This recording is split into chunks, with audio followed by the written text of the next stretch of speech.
Diabetes हा एक चयापचयाशी संबंधित आजार आहे, ज्यामध्ये शरीरातील रक्तातील ग्लुकोजचे प्रमाण नियंत्रित राहत नाही. याचे मुख्य कारण म्हणजे इन्सुलिन नावाच्या हार्मोनचे कमी प्रमाणात तयार होणे किंवा शरीरातील त्याचा योग्य वापर न करणे. डायबिटीज कशामुळे होतो? नंबर 1, अनुवांशिकता.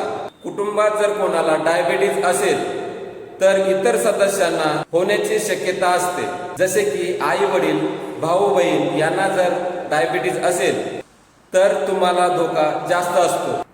टाईप 1 डायबिटीज प्रामुख्याने अनुवांशिक असतो. नंबर 2, अयोग्य जीवनशैली. शरीराची हालचाल कमी असणे, सतत बसून राहणे, जास्त प्रमाणात फास्ट फूड खाणे, साखर, मैदा, तेलकट, सॉफ्ट ड्रिंकचे जास्त सेवन करणे. नंबर 3, लठ्ठपणा. शरीरातील चरबीचे प्रमाण जास्त असणे, विशेषतः पोटाभोवती चरबी साचल्यास टाईप 2 डायबिटीज होण्याची शक्यता असते. नंबर 4, वय वाढणे. वय जसे जसे वाढते तशी डायबिटीज होण्याची शक्यता असते. नंबर 5, ताण तणाव. मानसिक तणाव हार्मोन असंतुलन निर्माण करतो. त्याचा परिणाम साखरेच्या पातळीवर होतो. ही पोस्ट आवडली तर लाईक करा, फॉलो करा. धन्यवाद.